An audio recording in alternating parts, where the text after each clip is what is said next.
Hello, everybody, and welcome back to the I Am 1-2 podcast with your host, Christopher Cohn. With me, as always, in the studio is our good friend, the man who can, the man with a plan, the man, don't call him Stan, Dan the Man, everybody.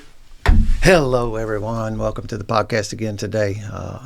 Just want to hand these tools to everybody we can. So listen up and share this thing to people, and I feel honored to be able to sit on this side of the table on a regular basis. I think I'll start calling you Stan. Kind of fits. Hey, Stan, go fix this for me. Stan the handyman.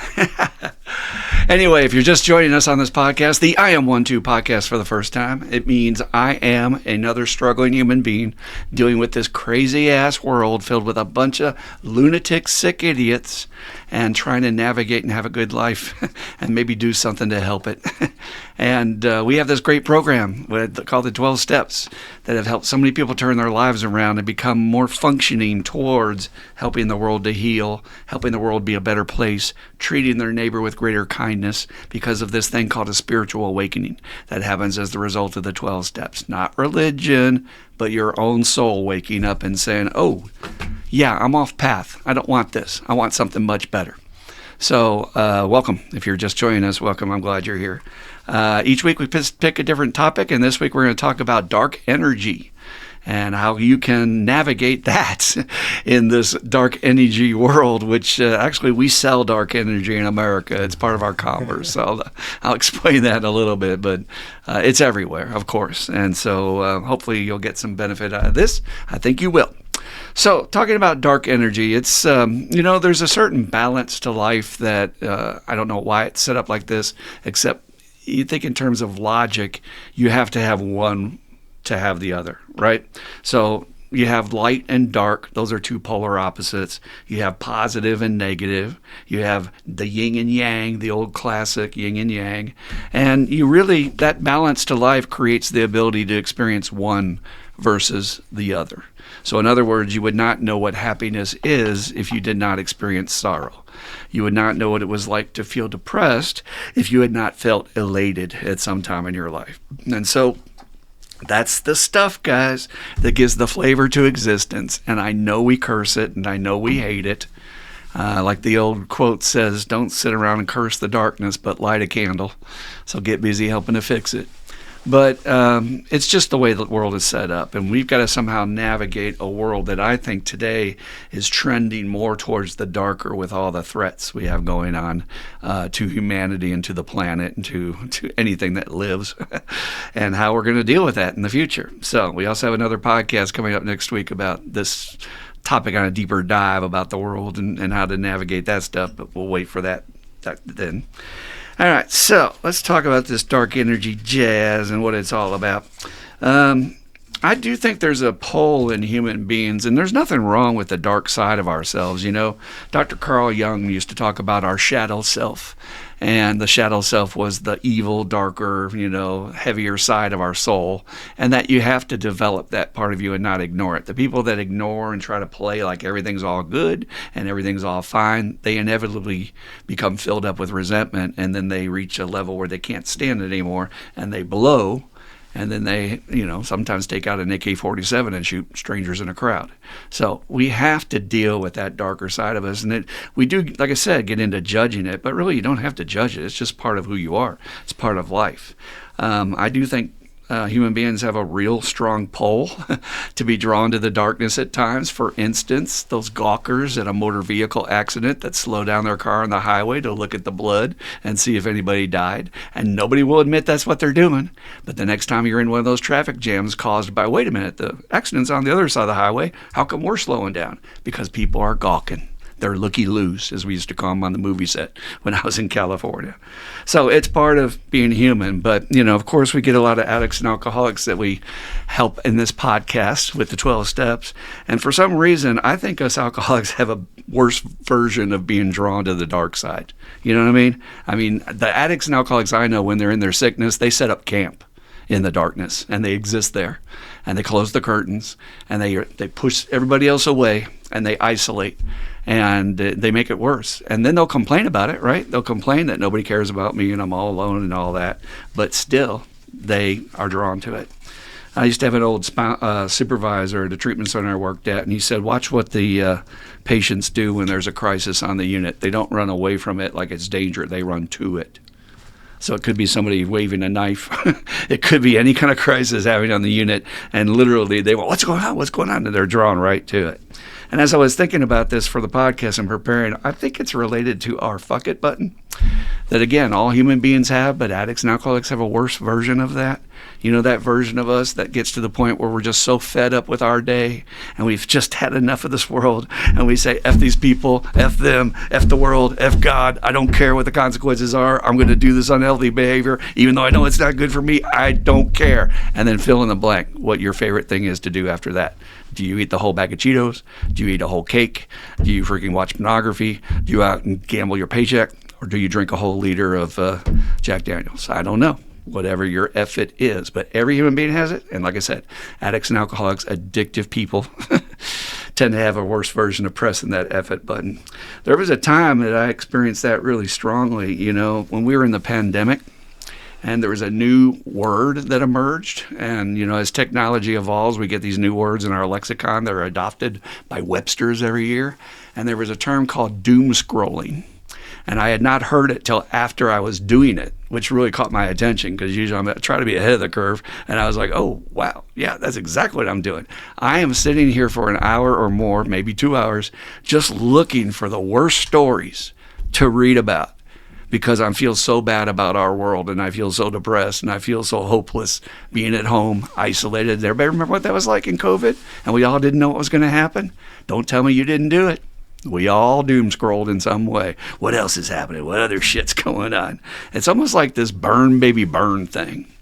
And I want to tag into that a little bit, because with this dark energy, I also think that burn, baby, burn is related to apathy, which is another thing I think is going on in the human race right now, that we're fed so much information about the environment and about politics and about the economy, and everything's going into the toilet, right? That's what they're telling us every day. Everything's dying. And then sometimes you just say, well, you know what? Fuck it. Burn, baby, burn. Just let the world burn. And then I'll be like Nero playing my violin while it all burns to the ground, you know?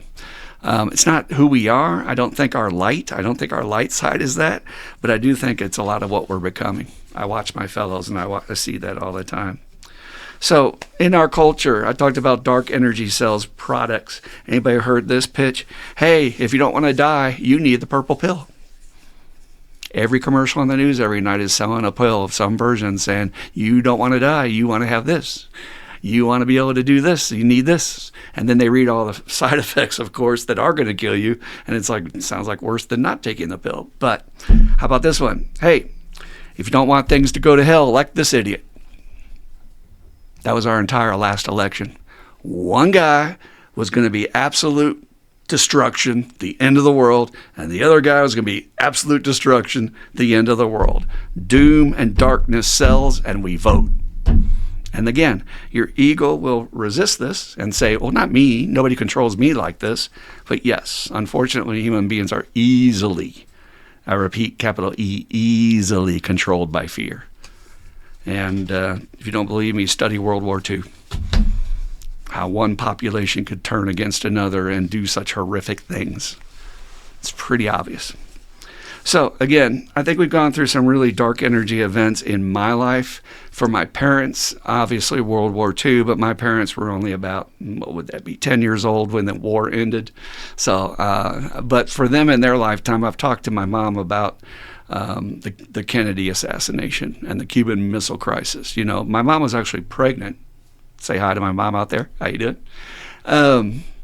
She was pregnant at the time that the Cuban Missile Crisis was going on, and they actually had discussions about bringing a child into a world that they wondered it was going to be eliminated by nuclear weapons. And this was real. I don't think people today appreciate the intensity of the whole nation. If anybody's seen the recent movie, A Complete Unknown, about Bob Dylan, they put it on there pretty intensely about how everybody was riveted to their TVs thinking that the Khrushchev or whatever was going to fire off the nukes and it was going to be no more, you know? So that was a dark energy moment in her lifetime. And then, of course, we had the assassinations of Martin Luther King, Malcolm X, Bobby Kennedy, and all that time. I mean, within a decade, right? Anybody that was trying to do good, the darkness just went snuffed out that candle. It was crazy. And then, of course, the Vietnam War, another major dark event going on at that time, right? So in my lifetime, I remember the moment I was up in college in New York, and my alarm clock went off, and the news had broken into the music that was usually playing in the morning. And it said, Peter, our top story, John Lennon was shot dead last night. And it just, like a bullet to my heart, because he was such an inspiration and hero to me. It was really an awakening of my own, of what they must have gone through, having their heroes assassinated. And then they're just gone. And you're just like, for what? And whether they can't prove who shot so-and-so back in the 60s, or whether it's this crazy person. And you're like, what's the point? That's true darkness. And so what did all of us go through? We all have been through, most of us watching this, I would assume, 2 major dark energy events in our lifetime. Number 1 was COVID, but the bigger one was 9/11. And I don't know a single person in the world that did not feel the hand of the devil on their shoulder or neck the night of 9/11. That evening, after you watch all the news stories over and over and you can't believe it and you're stuck to your TV, but then you finally go to your bed and you remove your clothes and get dressed for bed and you get all prepared and then you do little prayers and you're just sitting there going, you just feel that hand of darkness coming over you, like, what happens next? Are we going to war? What the hell does this mean? What's happening? This has never happened before in our country, where we've been literally attacked like that. And it was just like the hand of the darkness just reached out again and went, shoo, and just had its way, right? It's scary how it does that. I would also, and I was tempted to, put down 2008, 2007, the stock market crash, the real estate balloon and all that shit. That was definitely a dark moment for people who lost their 401ks and got homeless. It didn't affect me, luckily. Thank God. I don't know why, but it just did. So we have these dark energy moments, and yet if you look around the landscape of your friends and your coworkers and people you see in public, it seems like so many people today are actually swimming in darkness. They're existing in the darkness. And I would make the argument that it's actually their souls, their spirit, their essence, as we like to say on this podcast, is drowning from the darkness. You know those people, friends of yours maybe, or maybe you're one of them, who can't put down their cell phone and not check the breaking news? Or who can't wait to tell you the next worst thing that's happening in the world? Or are letting it wreck their whole day? That's the real sign that they're letting the darkness win. It's one thing to get information and go, oh, well, I can still enjoy my day to the best of my ability. Not much I can do about that, right? Or you can go, oh, and just the rest of your day is wrecked, and you go home that night and, like we say, nurse ourselves to death with unhealthy foods, unhealthy TV, just to deal by drowning in the darkness. So I wanted to bring up some tools that we have learned in the program to fight back against this darkness. And you need to understand, again, I said, addicts and alcoholics are experts of the darkness. We are the professionals who's lived it and survived it. And we have to stay away from it on a one-day-at-a-time basis. I was hearing John Goodman, the actor, and the guy was saying, hey, I hear you're sober now. And he goes, yeah, I am today. And that's a philosophy we have in our program that I don't think the average public grasps in the littlest way. They get it, but they don't grasp it because that's all we got is today. I can't tell you what's going to happen tonight or tomorrow. Through the grace of a higher power and the tools, my supports, I am definitely sober today. And I'm alive today. Again, we can't even guarantee we're going to be alive tomorrow. But I wanted to give you all some tools so that you can, A, recognize these sources of darkness, and B, set some limits so it doesn't mow you down and overwhelm you like those moments I said where the hand comes out and just grabs you up, okay? Now, as I was thinking about this tool, it's actually very similar to what we tell newcomers in early sobriety. One of the most common tools a newcomer is going to get when they first walk in the door is stay away from old people, old places, old things. And they also say old playgrounds, old playmates, whatever version of that you're familiar with, right? So that's kind of the approach I wanted to take on this. The sources of darkness you might get through people, you might get by going through certain places, or you might get by exposing yourself to certain things with technology or certain things in the media or our environment, okay? So let's talk about people first, the negative people in your life. I want you to stop for a second. We'll just take a moment here. And I'm going to ask Dan to think of one. He doesn't have to tell me a name if he doesn't want out himself. He can just give a first initial. Who's the most negative person you know in your life, Dan? It's TR, and it ain't my dad. I don't think your dad's nickname. No, he's not, but the same initials. Okay, all right. And has this person been that way a long time? Yes, forever. Forever, really? Ever since you know him? Yep, and I've known him all my life. And you know him all your life? 55 years. Daggone, right? I've actually seen studies on what's the difference. Are we born with optimism? Are we born with pessimism? Or is it more environmental? Yeah. And obviously it's one of those things where they say, well, so since we're not sure, we're going to say it's a little both, right? Yeah. You know? Yeah. So, but he's definitely wired towards the darkness, huh? Yeah, so much of that. And I actually made a note about here before you even said it that, I've had to separate from him completely. Mm-hmm. And he'll pop up once in a while. And I try to be polite and be a good dude, but I do not open the door. I don't open the door for more interaction. So you see him coming, and then he's able to do his deal on you. How does that feel inside afterwards? What's the feeling? It used to really get to me. I've built up a wall in the past bunch of years that I can keep the scum off of me some, but you still can't, me and this guy was so close for so long. I mean, we spent a tremendous amount of time with each other, and I dealt with it, and he was like that all the time. It was just like, having Eeyore as a best friend. And at some point, he separated physically from us and moved away, which helped. But one of the funny things about it is that he then would bring the Eeyore philosophy into his life that nobody comes and sees me anymore. And not see all my friends have abandoned me. I've moved all the way across the country, and everybody has just abandoned me, man. How often do we hear that out of the mouth of newcomers? They're the ones that moved or did something by stopping going to the meeting, and now they're claiming nobody's calling them or whatever. It's their fault. It's not the person's fault. Yeah. Okay, so I just want to establish that for everybody that's listening. You can't be in a workplace or in a neighborhood without knowing somebody who just has an energy that's like nails on a chalkboard, or it just doesn't rub you right, period, whatever you want to say, okay? So these would be people who, like I said, can't wait to share the latest awful breaking news, or be careful about the people that want to share gossip.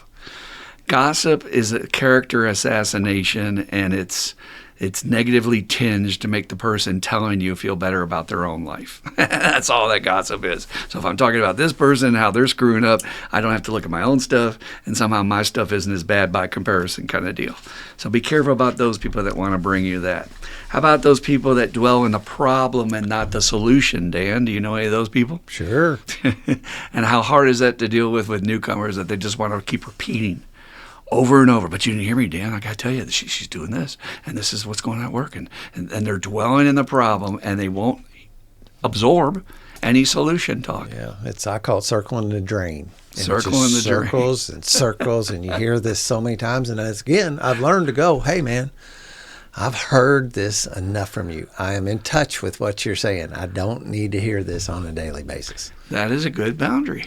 That is exactly what we're going to talk about when we talk about the tools. How do you set that boundary in a firm but loving way? Because I got one in particular now, and he may listen to this, and he may be bothered by this fact, but it's the same thing every day. And it's been going on for quite some time. Yeah, but to be honest with you, I would take anybody being bothered with me if it changed them.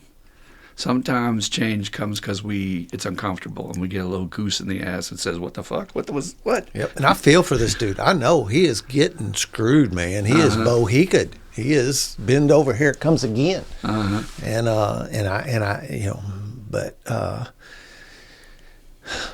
just talking about it every day is not like being in the solution. There's some action. You got to do some things to start getting. So he might be an individual, and I'm not taking away his hope, because anybody can change. But he may be an individual leaning towards living in the darkness. He exists in the darkness, and that's his normal. Yep. It's not a judgment thing. So if he's listening, we're not saying there's something wrong with you and you're defective. We're just saying that it's behavior you can correct. You can make a choice. And it's not going to be easy, because your brain's going to default to what you normally have done, which is living in the problem. But once you start exercising the solution and actually doing it, you're working with some newcomers right now. How quickly do people begin not only they change, but their lives begin to change once they engage in the solution. Immediately, there is a dynamic that I see over and over again, and I just watched it yesterday, where a guy Tuesday night asked me to sponsor him, and he went to see his probation officer on Wednesday with a big problem on his hands, and the probation officer said, "No, I understand that was an anomaly. We're not going to bring that into your current case. That didn't happen."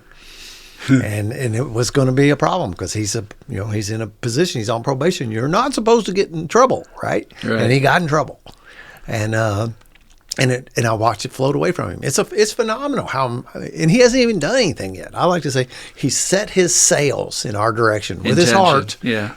He got a sponsor. He come to the Spiritual Underground. He made this internal decision that he was going to do some work on this and find a way out. And the next day something goes better. That's a great point for everybody out there and for our friend that might be listening. Intention. So if I'm setting my intentions towards the sunset and I'm ready to change, the universe will cooperate with me. I've seen that 1,000 times, and it will help me move in that direction. If I'm stuck and or pointed in the direction of the problem, the universe can tap me on the shoulder all at once. I'm looking this way. Yep. What change? Nothing happening for me over here, right? And then they come and they bitch in a meeting because their life's not changing. Well, what are you doing? Are you doing anything different? No. That might be a problem. So again, back on point for the people that are trying to identify your negative people. Can't wait to share the latest awful news or the gossip. Can't always talk about everybody else. People that dwell on the problem, not the solution. And here are some questions you can ask yourself about energy, because we're talking about dark energy. If they come in and they infect you, and you end up kind of that ick feeling afterwards, that's a clear sign that they're bringing darkness to your life. But here's some questions you can ask yourself. Is this person bringing me things that support my goals, support my dreams, support my life?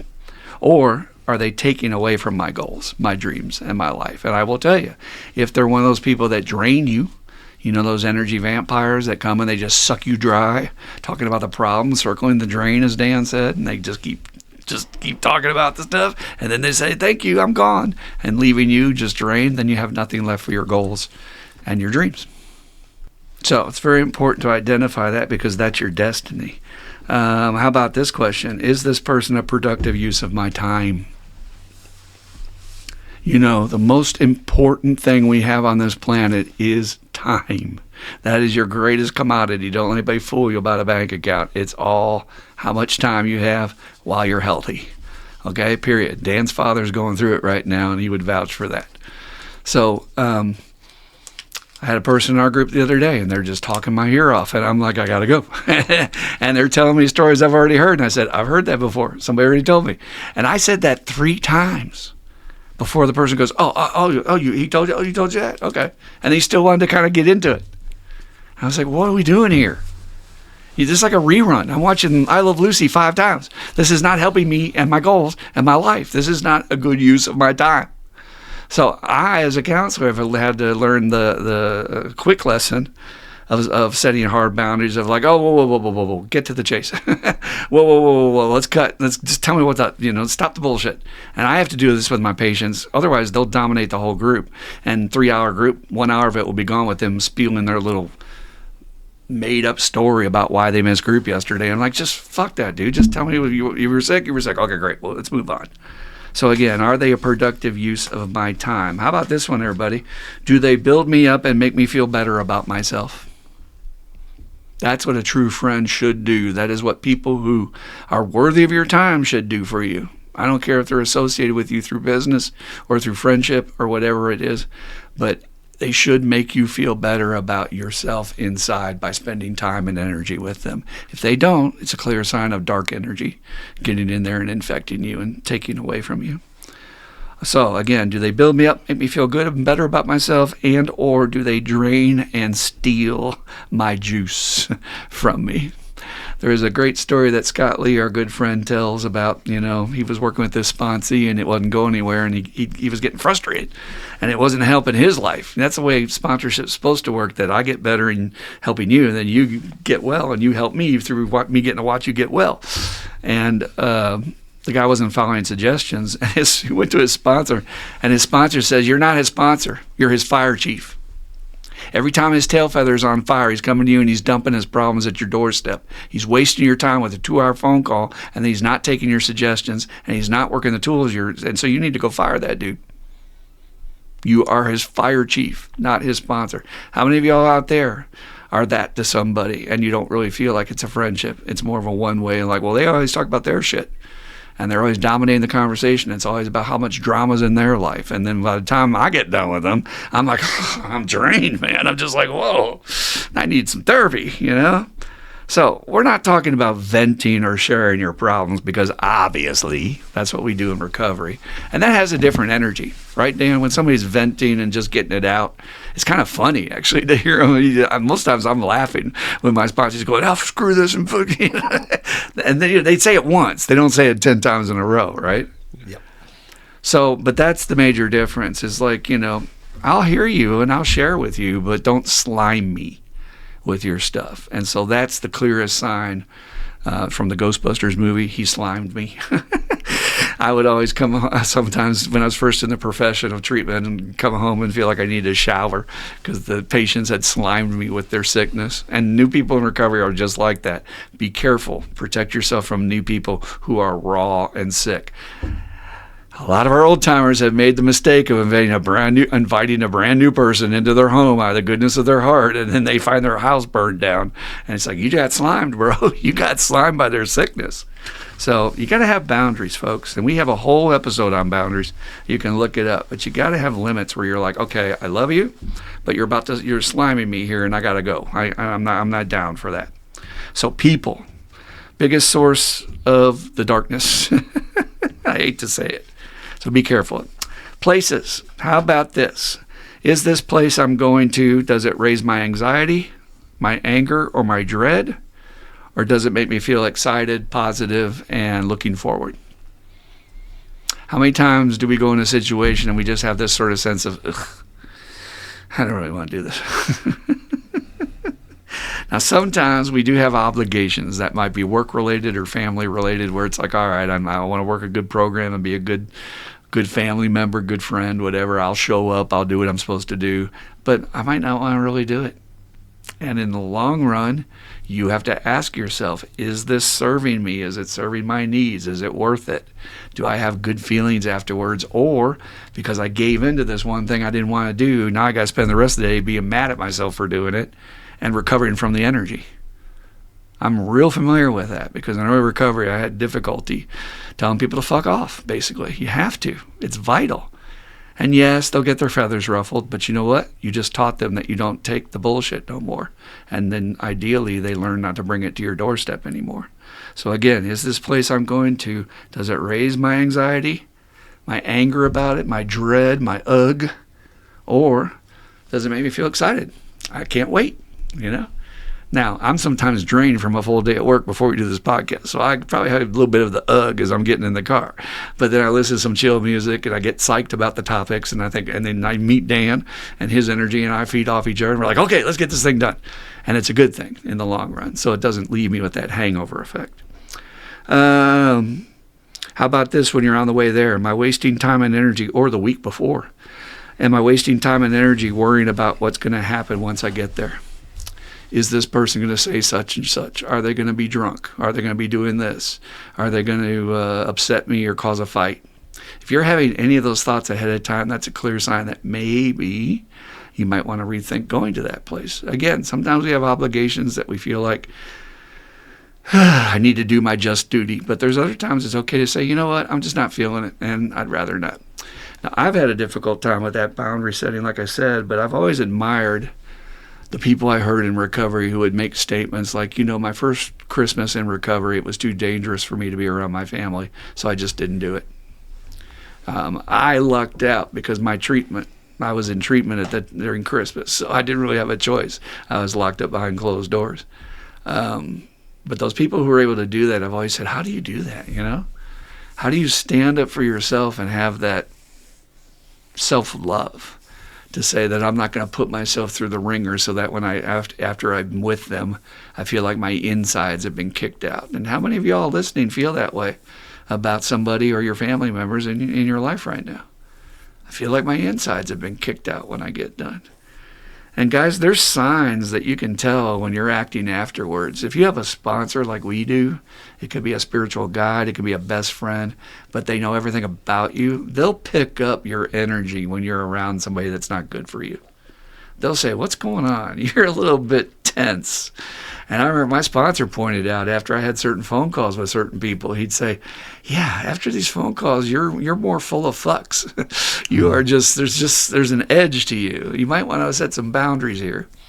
And then there was a period of time where I was going places and doing things I didn't want to do. And then afterwards, I noticed I was driving more aggressively. Not that I don't a little bit already, but I was driving rudely. Right? There's a difference. You can drive aggressively and not piss people off. And I had to look at that because here I am, like risking my own damn life in a car going 70, maybe a lot more, and saying, well, what's driving that, dude? Well, because I got slimed and I'm like angry. I'm angry at myself because I gave in and went. I'm angry at the situation. I'm angry at the person. I'm angry that it's gonna have to happen again because I don't know how to set boundaries. All that bullshit, man. Codependency, whatever you want to call it. So this is very real. It could actually threaten how long you live, especially if you're coming home and stuffing your pie hole with a bunch of crappy foods or smoking up or whatever you do to compensate for having your insides kicked out. So again, that's that dark energy. It slimed you. It infected you. It's got you. So, and last one, of course, do I feel filled up and better after being at these places? Or do I feel, again, drained and empty and despairing? Real simple barometers here. All right. Talked about that one a little bit. Oh, I did want to talk about this aspect. A little sippy here. When I talk about this question of do these people, these friends, this person, this situation, do they support my values, my goals, and my dreams? This is a definite no when you're first in sobriety and you're talking about your old using buddies. This is one of the hardest things for people to understand when they come into treatment and then we get them as a sponsee is that you got to drop like a rock these people that you were using with because they were going to entice you right back in with that dark energy. And the analogy I was given in treatment, I've said it before, but it's just a great one. I love this one, is that when they farm crab from the ocean and they bring them to the dock, they don't have to put a lid on the barrel to make sure they don't crawl out because as soon as one tries to crawl out, the rest of the crabs in the barrel will pull that one right back in. Isn't that crazy? That's that misery loves company. Well, that's what addicts and alcoholics do. They live in misery. They don't want to see you be happy because it makes them have to look at themselves. So I'm going to pull you right back in, or I'm going to just throw stones at you, and that will pull you back in. So you have to let go of these using buddies because of that dark energy influence. You have to. And Dan, did you go through any challenges with that in your early recovery where you had to let go of certain people? Yeah, but I had that blessing that I received of being on home incarceration for 9 months.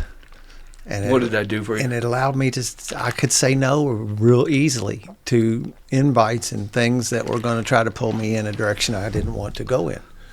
It kept me, again, I always say, I can tear up an anvil with a toothpick. I'm capable of doing that. But I didn't want to, and that gave me a really good insulator around that. I didn't have to walk into situations because I didn't have any like self power then to say no on my own. There was that restriction, that legal restriction that gave me the power to be able to say no. So you had what's called a reasonable excuse that anybody who's sane would understand. Like if I'm with you guys, I could possibly go to prison, right? Yep. Okay. So is it that's outside the realm to tell a newcomer if they can't get their old people to leave them alone to say that, hey, man, bottom line between you and me, I've got cancer and I have to do treatments. I can't spend time doing that. I got to go do my treatments. I mean, whatever it takes, as far as I'm concerned, to get rid of these people.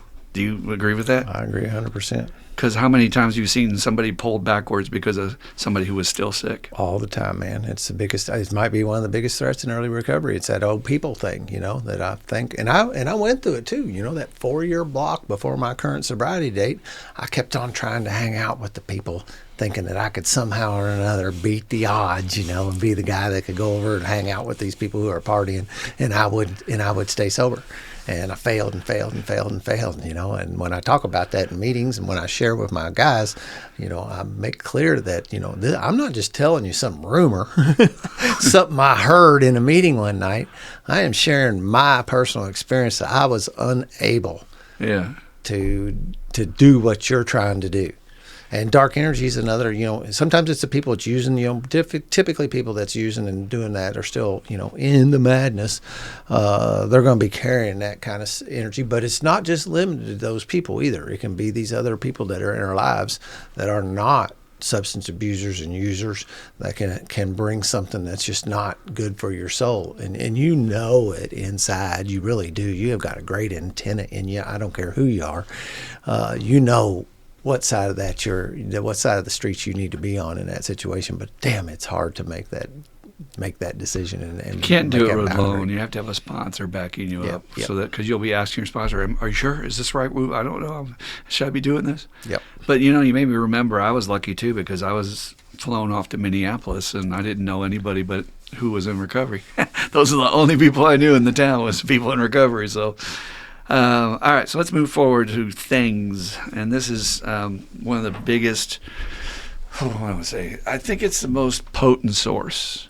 Even though I say people are like such strong carriers of the darkness, the ability of the media to pump stuff out and to just overwhelm your rational thought, and to get you to just jump without looking because they pulled the string.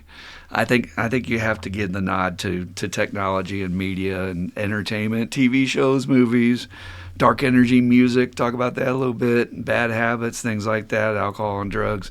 These are all sources of darkness that just bring you down. And as a question I wrote at the bottom, do these things serve me or do I serve them? And you can ask yourself that question about your cell phone. You can ask yourself that question about the beer bottle, about the TV show you're watching. Does this thing serve me? That I'm choosing to watch this stupid show just to have some free time and enjoy a little bit here? Or am I serving it because I can't stop pressing the play next episode button and my whole day is gone before I know it, right? Okay. All right, so I'm going to hit on it again. I've done it before. The biggest offender in the world is our daggone cell phone. And I'm going to challenge everybody out there to do yourself the biggest favor in the whole damn world. And I'm going to check Dan the Man on this barometer as well. Kill all of your push notifications at once. I repeat, kill all of your push notifications at once. Those little things that go ding, chime, beep, boop, and they're telling you about the latest breaking news, or there's a little storm coming in a county 50 miles away that's not going to affect your town. And that's what they do. They hook you in with that scary dark energy of you need the weather app so that you know what's going on to protect your family. And half the time, I don't want to say who it is. I know somebody who used to have a weather alert radio that would go off like, bah! I mean, in the middle of the night, the cat would run, the dog would run, the person would freak out and fall out of their bed, and they listen to it, and it says, flash flood watch for Hazard County, 100 miles away. And it's like, why are you doing that to yourself? That's inviting the dark energy in. If you will do yourself a favor, if you have Netflix and watch the movie The Social Dilemma, they explain how you're being controlled by your phone.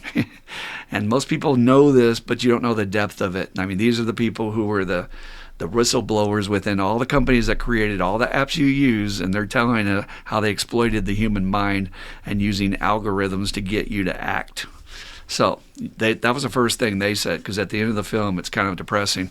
And the person was like, well, what do we do? And the guy said, kill your push notifications immediately.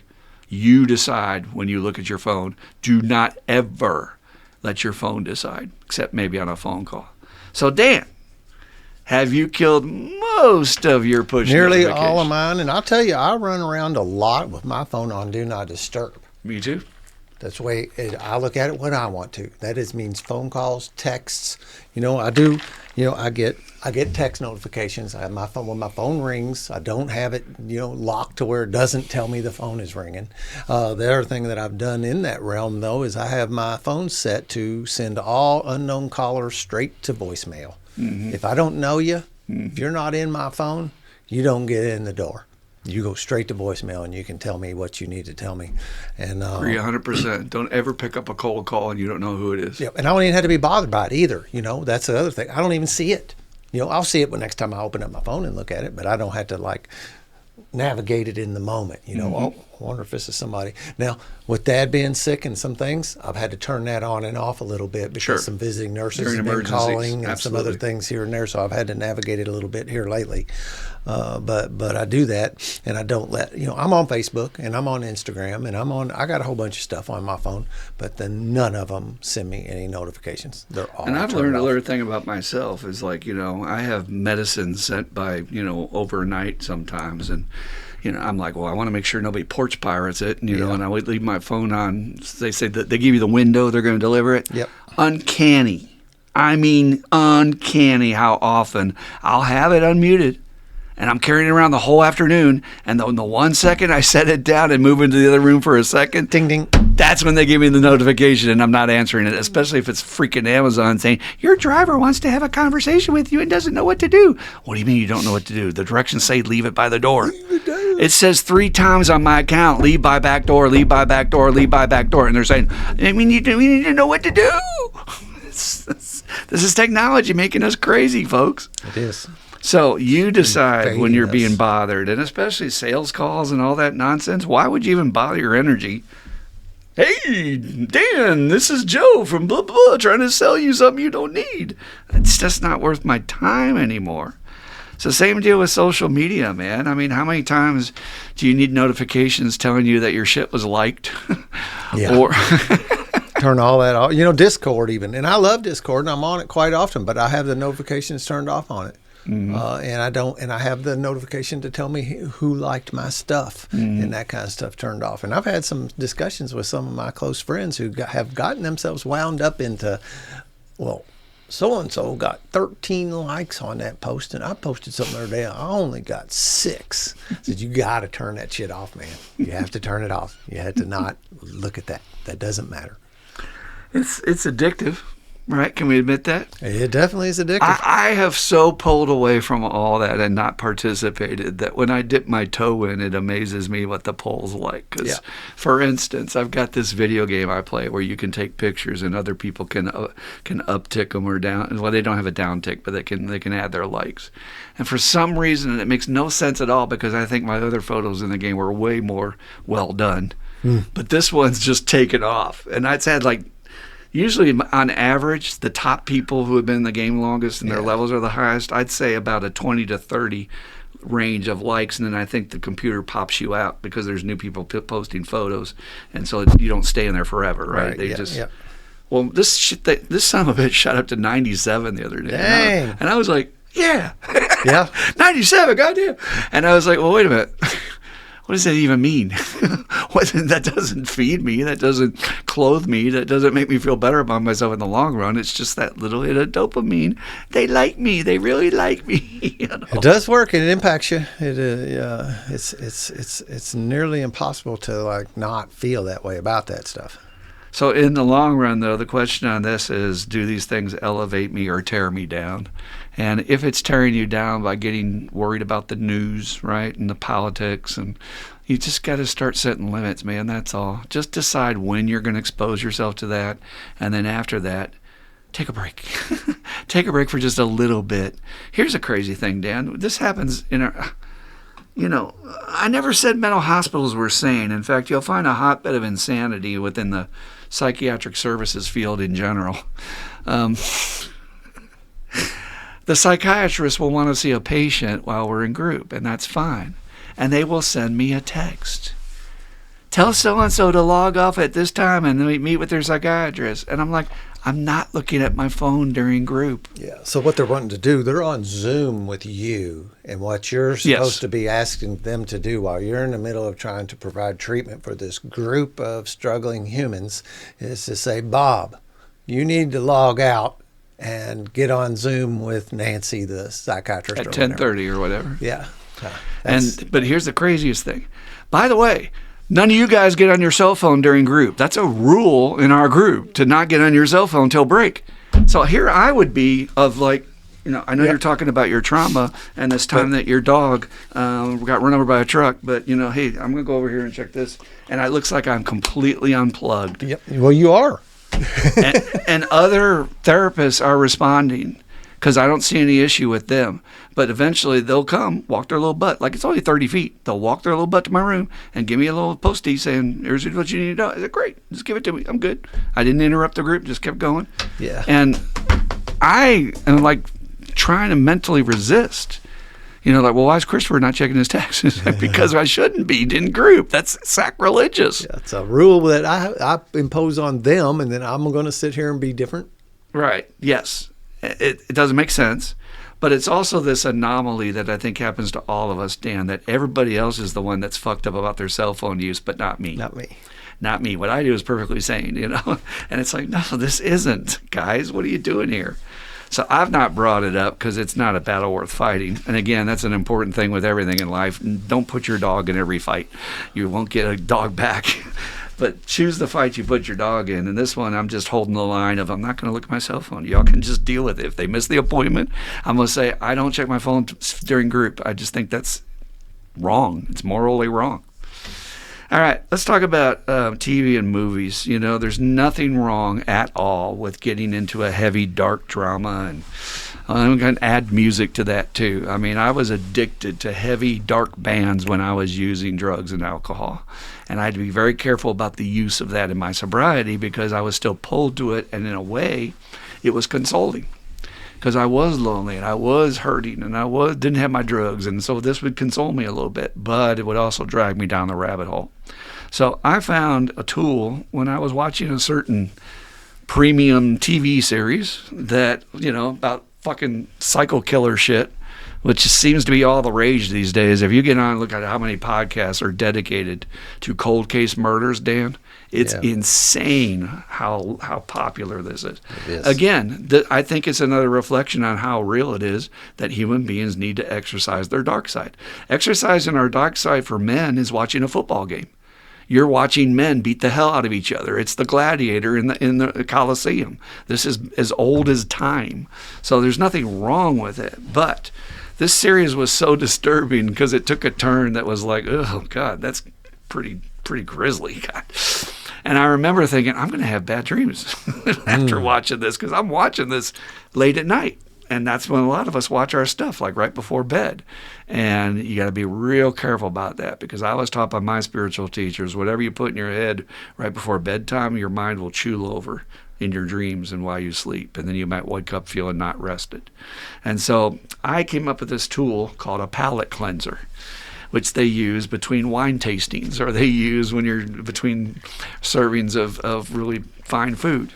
And I needed a palate cleanser of watching some stupid brainless comedy show for a half hour after I would watch this hour-long, miserable, dark, bloody, grisly thing.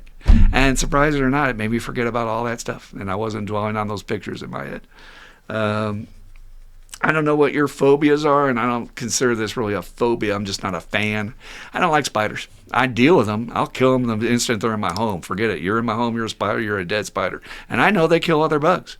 And it's like, well, let the spider live. No, that son of a bitch is going to come bite me in my bed. No, we're not doing that. Or crawl in my ear or some shit. We're not doing that. So, but if I have this stray thought about a spider or something before bedtime, I have to be careful and say, well, no, I don't want to have a dream about spiders. Because occasionally that's one of those themes, right? We all have these themes that show up in our nightmare dreams, you know what I mean? That sort of claustrophobic stuff, or you're being chased, or you're falling, or whatever your thing, So, again, just being very careful about what you're putting in your head right before sleep, because that will influence your rest. All right, and let's talk about how we can fill up your light energy side, and then we'll get some discussion with Dan here and get to our questions period. So we're very fortunate in our program because it's mandatory, not really a request. If you want to survive, you have to go to meetings. And meetings, I explain it to my patients, is identical to going to the gas station. There is not a sane person, and I have to repeat, sane person on earth that if you never went to the gas station and put fuel in your car, and then one morning you go to work and you put the key in and it doesn't start, and you're like, wait, you're beating on the dashboard and my car won't start. Why would my car start? People would call you an idiot, right? But how many people are out there right now, including some of the people who are listening to this, who go through an entire week of darkness, stock market crash, tariffs, all that shit we just went through last week? Your retirement is now 10% down. All that shit. You're absorbing all that all day long, and you got nowhere to dump it. You got nowhere to go to fill up your tank with new juice. And that's what we do at meetings. We go to the gas station, and I get filled up. I get a piece of hope. I get some inspiration. I hear my friends doing better. I hear the challenges they're going through, and then I get perspective that mine aren't so bad. And you can get this through a church group, or you can get this through a 12-step group of any variety. You're welcome to go. If you know anybody in the world that's an addict or an alcoholic, you can say, I know an addict alcoholic, I can go to Al-Anon. And they have great tools. And we're going to be starting IM1-2 groups and spreading them across the land so that normal people have a place to go learn about the 12 steps. I have to get the book finished. It should be finished this year. We're working on that. But without that, I don't know what people do. And the next day in group, when I asked some people, did you go to me last night and did you get some juice? And I asked them to share it. If you did get some juice, if you share it with someone else, it's a karmic tool that it lasts longer and it grows. So I tell them it's service work. Share something that you got out of the meeting, and that might help somebody in here who didn't go last night. And the other phrase I always say to my patients, and it just goes right over their head, is, what were you doing at 7:30 or 8 o'clock last night that was more important than your life? More important than your future, your money, your relationship, your children, all these things that are hanging by a thread by your sobriety. What was more important that you fed your head with last night? Oh, I get it. You were watching CNN at 7:30 or Dancing with the Stars or some bullshit. That was more important than going to the gas station and getting some premium fuel, and you'll wonder why you're running on fumes this morning, coming into group, tell me that your depression levels are 10 out of 10. Duh, you think there was a connection? And they still won't go. I'm telling you, we're just stubborn and set in our ways. So going to meetings is a major source. I need other people to feed me with that stuff. All right? I think music is a tremendous, tremendous pull for positive, inspiring, or just chilling, right? Environmental, ambient music, nature sounds, whatever. AMSR, all that stuff can feed your soul. But I also believe, and Dan is big on this too, and he can talk about it, about hobbies and having your passions that you pursue. And a big source of what feeds my light energy is when I'm working on the book, because I know it's for a good cause. I know it's going to help a lot of people. And when I have a good writing session, and most of them are hard and struggling, and it's always a tormenting experience for me to write for some reason in this lifetime. But when I have a good session and it's all done, it's like, oh, wow. My life has purpose. It has meaning. And there's that little piece of the soul again. It's like, okay, this feeds my spirit. This feeds my essence. You can't really get that from a product in the grocery store. You can't get that off the TV. You just can't. It just doesn't exist. It's that little feeding your soul about who you are. So that is a great source. And if you don't know what your hobbies or activities are, start searching out, trying some new things. I am always picking the brains of my patients and saying, come on, man, you got a lot of time on your hands in recovery. We got to keep you busy a little bit because you're going to think about doing something wrong. And my buddy the other day, who said he didn't know what he wanted to do, suddenly came to group and said, I was thinking about maybe getting back into building model cars like I did as a kid. And I said, hell yeah, man. I was like, make it a whole experience, man. Get one. Easy. Amazon. And then put on the music you want to listen to and get a nice little coffee drink or make something for yourself. And then just sit down and do your thing. I said, that's a meditation right there. Putting down a little model car. Yep. And you had a customer who was a big Lego maniac and putting together all her Legos, and she looked at you and said, that's probably weird, right? And you're like, no, I think it's great, because it gives you meaning. It adds value to your life. It increases your light energy.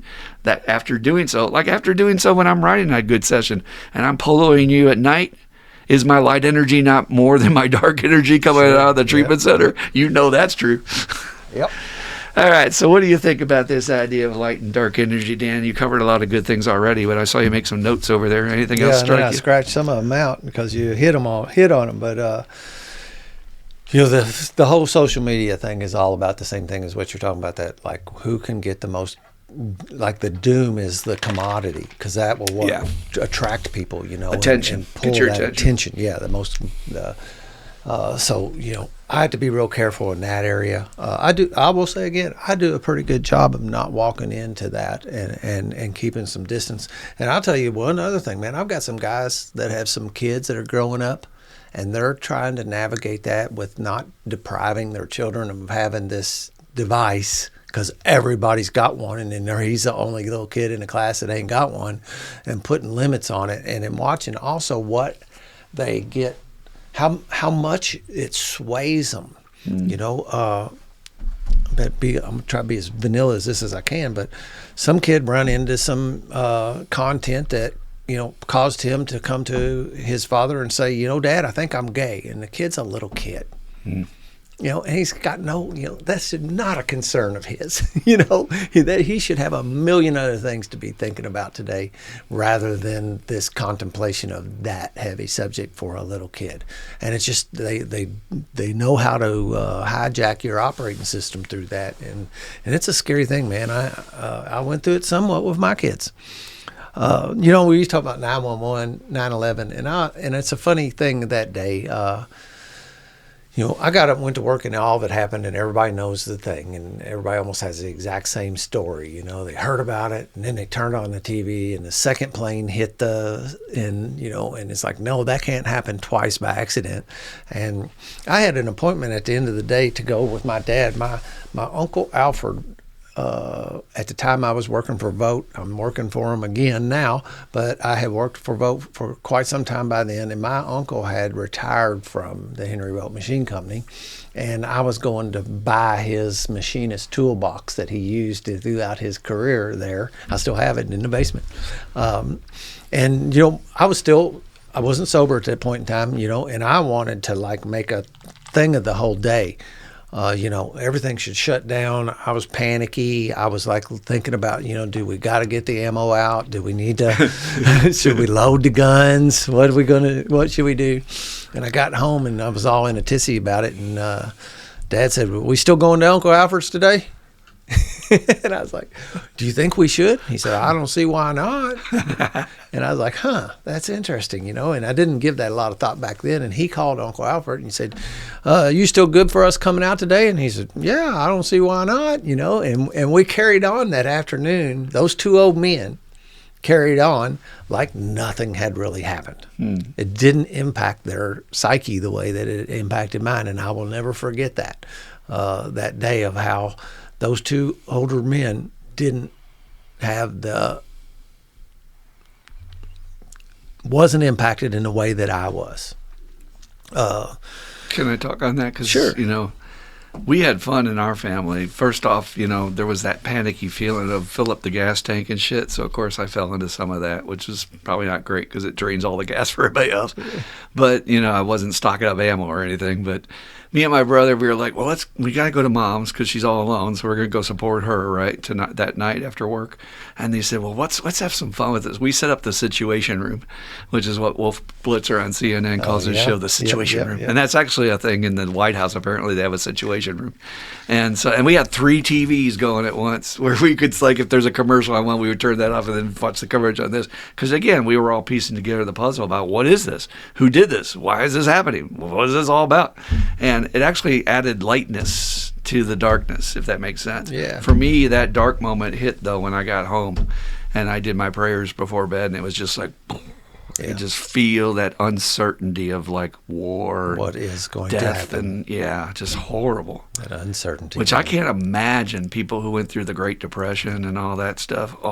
Right, with no hope, not eating. We don't know what it's like to suffer like that as a country, and I'm afraid for us for that, to be honest with you. It can come back around easy enough. Oh, history always does, my friend.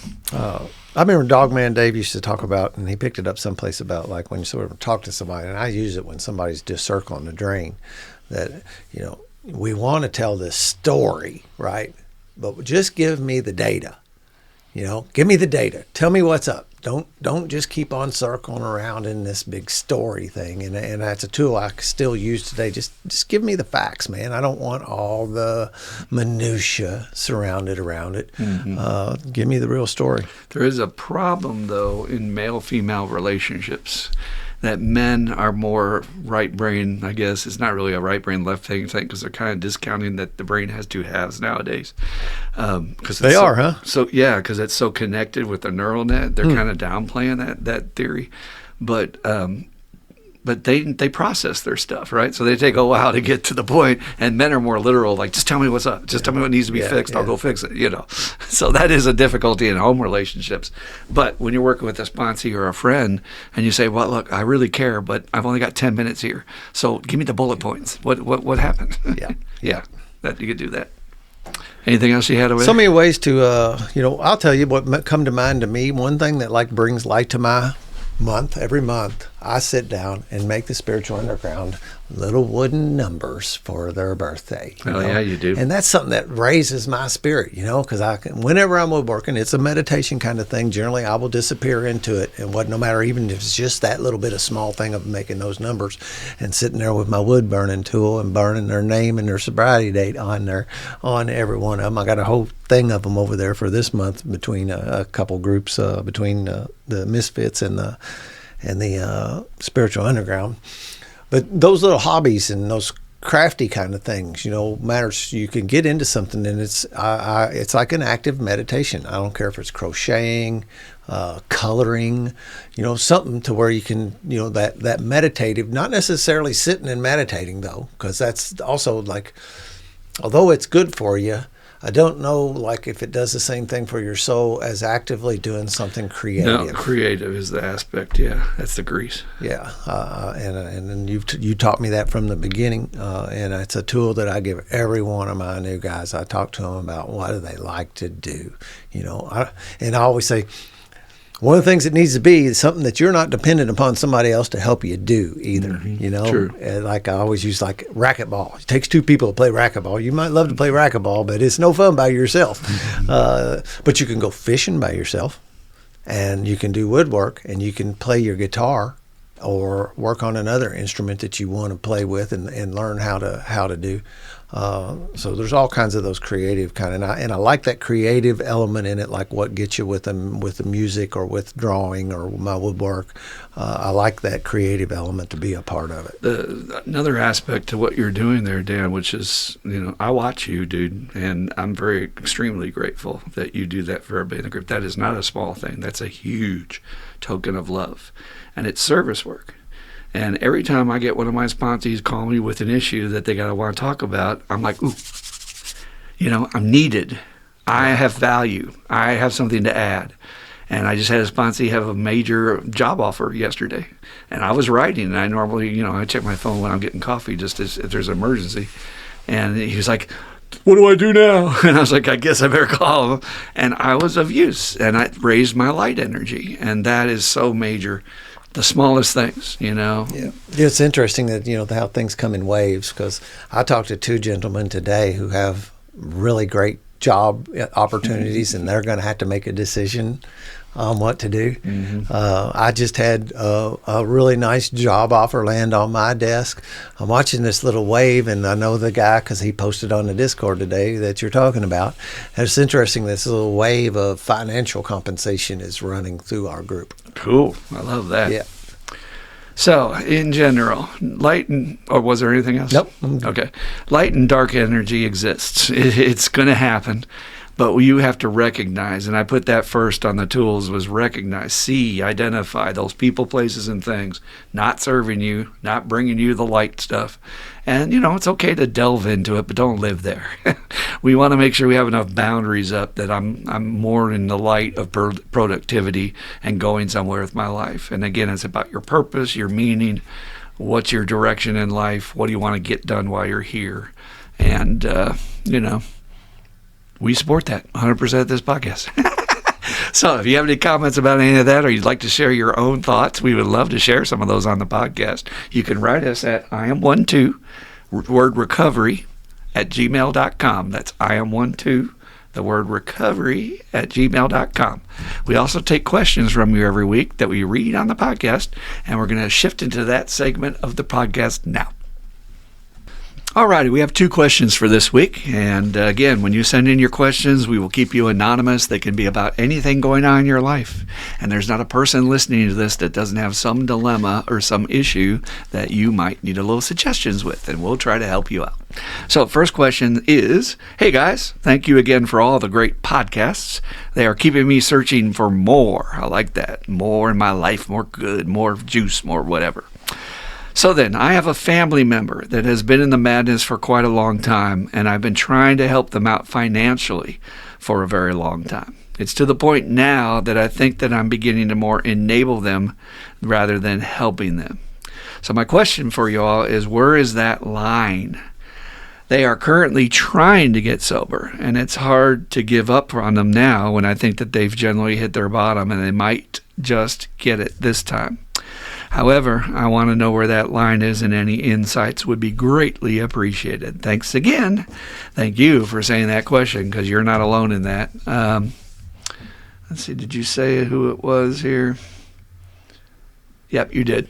A family member in particular is one of the most painful things to have to watch. If you care about them. Again, if you're estranged from your family, different story. But a family member, whether it's a child or a sister, brother, or a parent, it's very difficult to remain neutral and keep your boundaries and be healthy without overextending, because they are family, right? Or it could be a very best friend you feel that way about. And it's like, well, I wouldn't go that far with a coworker, but this is somebody I love, so I'm willing to bend a little bit more and give them a little bit more money, give them a little bit more chances, a little bit more time. So we got to have a barometer and a voice of somebody who's objective to be able to feed you suggestions, because when you're too close to the fire, you cannot make sound decisions. Your emotions will overwhelm you. So before you give more money or before you decide to help in whatever way, I would run it past your sponsor, I would assume you have, and or friends that you trust, and say, do you think this is going to help them, or is it going to hurt them in the long run? Because that's the tricky part, is we're either going to help them to stay sick or we're going to help them to stay sober. And for anybody out there that's new to addiction, don't ever give an addict cash. If they claim they need money for groceries for the kids, you go to the grocery store and you get groceries for the kids. You don't give them cash. Because, again, that would help them stay sick. Their disease is going to go, I can use that. And they're going to get high and maybe die from an overdose. So, and I hear what you're saying with that hope that maybe this is the time they've genuinely hit bottom. And I'm hoping they're going to get it, so I want to make sure I'm helping them. My experience with most people I've coached through this is that by the time they come to me with the issue, they've already done their share to help the person, and I think they're clear karmically. In other words, if both of you all were to die today, on your record it would say you were a good brother, son, friend, and you did everything you possibly could. It's the overextending that we don't want to do, and that's what you got to be careful about, thinking, well, maybe this time, and then maybe this time. It's like, none of us knows what that mysterious element is that a person's going to hit a wall that's going to finally get their attention, and they will be offended at themselves. For anybody out there listening that is struggling and continuing to use, it's this counselor's belief and experience that you have to hit a wall where you're offended at yourself. You're offended at your life. You're offended at your circumstance. You're like, oh, hell no, this ain't me. And for this alcoholic, that was prison and homelessness. I was not doing that. And I was right at the verge. I was about to spend my paycheck and my rent money on another run. And I was like, I don't want to be homeless in Minneapolis in the winter. That's not a good idea. I don't know anybody here. And everybody does have their line, but that's that mysterious, mystical, God's in charge part. So pray your ass off. Definitely, and run each case by your supports. Is this a good thing? Is this a bad thing? Should I do it? And with the group, we have this thing called the group conscience, where this whole voice of God will come through. If you hear 3 or more people tell you the same thing, then it's usually the will of your higher power coming through. It's crazy how that works in life. We even have corporate consensus on meetings and things like that. That's how they survive, is they don't just take one person's opinion. They try to get everybody's expert opinion. We do that in government, hopefully, before we press the nukes button, because we want to hear everybody's take on that. And if you have somebody in charge that doesn't listen to other people, that can be a problem. But we'll talk about that some other time. So, yeah, I get it, man. It's breaking your freaking heart, and I'm really sorry you're going through that. Dan, you have personal experience with this, so I'm going to defer to you if you want to share a little bit on that. Well, like you said, you can't give people cash. You got to be really, really careful, and you have to be careful about how you're doing that. And money's always got that weird energy, That's when you're giving somebody, like even like the richest people in the world that's just got mountains of money, they won't give it away, or they're real funny about giving it away, and it can really cause a resentment in you if you're not careful about how you proceed with that. If you're starting to feel like you're overextended and you've done this for them, and especially if you're not really seeing any results and this kind of thing, because we all know that money will not get you sober. There's not enough money to do that. That's not at all what it's about. But just like you said, I'm sorry that the person's going through it. It does suck. I've had some, with my daughter, and I've had a few times in early recovery where I had guys that I was trying to help, and I gave them money, and it turned on me. It ended up, I'll pay you back kind of thing. And then, I had to learn that, when you give this away, you have to understand it ain't coming back. If it does, it's okay. But you got to, when you do that, you got to be figuring that it's gone for good. The only way it does is if they work the 12 steps and they do amends, and maybe 2 years later, you might get some of the money back. Yeah, and I've never had that happen. I never have had that happen. But I had to be real careful, with the money that I give my daughter even now. And although I think she's in a relatively stable place in her life at the moment, I still don't just give her money. Mm-hmm. But I see you do a lot, like you'll help her fix her car. I will. I took her car to the shop, and I'll pay the bill. Mm-hmm. But I'm not going to give her money to pay the bill. Mm-hmm. There's a story in AA history. Excuse me. They could not get the big book published, and they needed money to print like a run of copies, and 10,000, whatever it was. And they went to Rockefeller and all the rich people in New York and asked them for, and they all admitted, hey, you guys got something special, and it's for a good cause. But we feel, and this is what John Rockefeller told them, which saved AA, is that if we were to bring money into this, it would ruin it. It would kill it. And Bill, I don't know if Bill wrote this or this is an old saying that somebody else said, but money and spirituality just don't mix, do they, Dan? No, they don't. And it's so hard when you have a sponsee, and it's like, I'm not going to let you starve. I'm not going to let you be on the street. I had somebody recently that might be a concern, and I was like, well, they can't live with me because we kill each other, but I'm not going to let them be on the street. But I also got to be careful, too, because money just does weird things in relationships. It does. It does. It's got a weird energy. But can you say a word about relying on your supports and running it past your sponsor and saying, Sure, yeah. I always am talking, man. I'm an open book today. I mean, my problem today is I forget who I've told what to, because I talk to so many people that I don't want to bore you with this story again. But I lean on you, and I lean on the other trusted, handful of them. I've got some very trustworthy men in my life, and I can say, hey man, this is what's going on, what's your feelings about it? So again, and I gave this advice to my new guy yesterday. What I always say is if I'm doing anything more important than buying new underwear, I'm keeping my sponsor in the loop. It's always wisest, I think. So don't go rogue. So that's the main thing we're saying. Make sure you got your supports in the loop of what you're doing. And, there's also an argument to be made for just pulling back and doing nothing for a while. If you've been helping them, it's okay to just go, you know what? Bank is closed. I've done everything I can. It's time for you to figure it out. And maybe that might be the thing for them to snap to when they get scared and they know somebody's not going to bail them out. And I've seen, when I get out of the way, it's like sometimes I'm in the way to allow God to do his work. And I don't know if that's actually phrased right, because I don't think he really cares if I'm in the way or not. But sometimes me asserting my energy, when I pull back, this blessing lands on this other person. I had a homeless fellow that I sponsored for a while, and I thought about moving him in my house and talked to you about it. You thought it wasn't a good idea since my kids are here half the time, and I backed away from it. And the next few days, opportunity come in and gave him some housing. And it's kind of like the thing we were saying earlier in the podcast about how this stuff, when you set your sails in this direction, it's this whole letting go and getting out of the way stuff that is it's a funny thing we do. It's tough to do on purpose.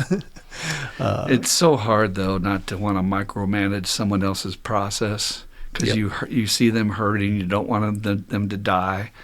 We had a person recently in one of our groups say, I feel like I'm walking on eggshells because I want to say the right thing to carry the message. And I had to tell them, you have no control over whether they get sober or not. Yeah. There's nothing you can say that's going to change them if they don't want it.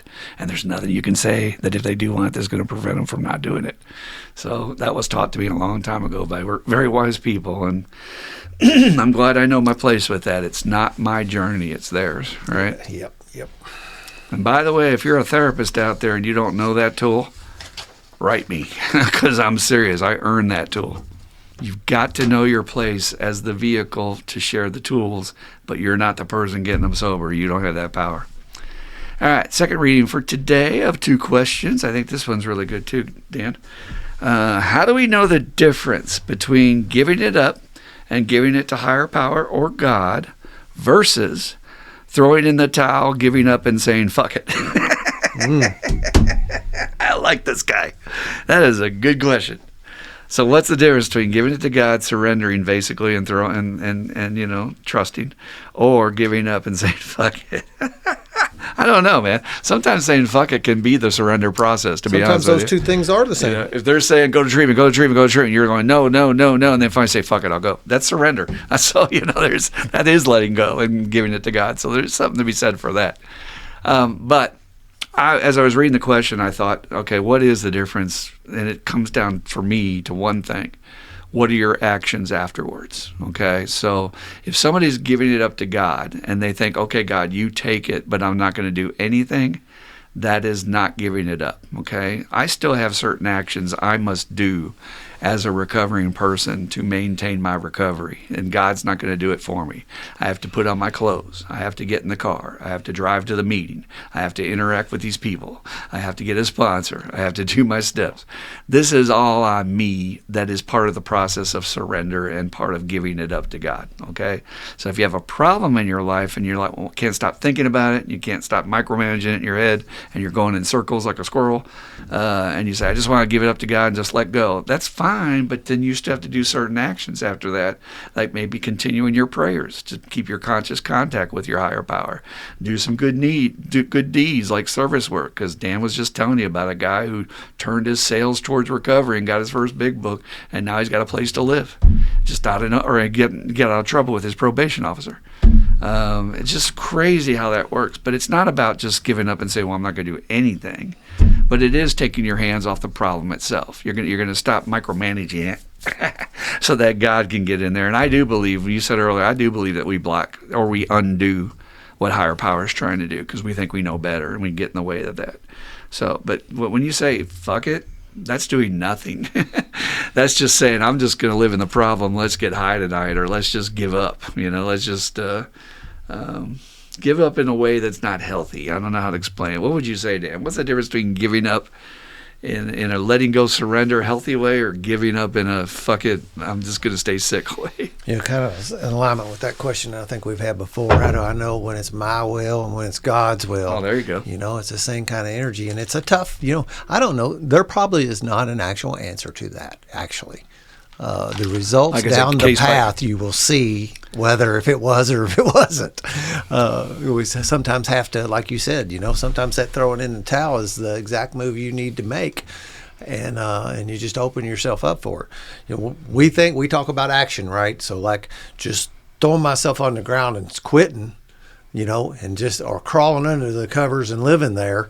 That's probably not the action I need to take at a moment to get better. But or in any particular situation, there always seems to be something that we have to do to that's behind that surrender to move forward. It's not a surrender and quit. No, in fact, it's a surrender and begin at the beginning of our first step, because that's when I committed to 90 meetings in 90 days and committed to finding a sponsor to do the steps. So, yeah, that's the action. But maybe it's just because it has such a negative connotation from our past that we're used to saying fuck it and then just doing nothing. But the idea between giving it up to higher power and recovery is that when we get our mitts off it, Dan said it very well, miracles can happen that we could not have brought about on our own hands. I don't think you could have gone into the probationer's officer's office and explained to them, you need to let him off for this because he's a good guy and he went to the meeting last night. No. That's not going to do it. No. But because you didn't micromanage that, God had some space. Or the power, the force, whatever you guys want to call it. Stop getting worried about words. We don't know what it is. Yeah. Our words fail us. That doesn't matter. The universe doesn't care what we call it. But that little energy can get in there and fix it. And I'll bet he didn't say anything either. I bet he didn't. I bet he didn't go in there and say, I got a sponsor last night and I went to a meeting and da-da-da-da-da. I think he just walked in there and answered the questions. And again, the universe took over. Mm-hmm.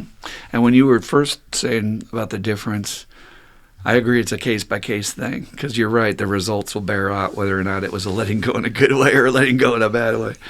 I want to hear your take on this, and then we'll wrap it up. But when I let go of something, I literally have to tell myself, I want to get this real here,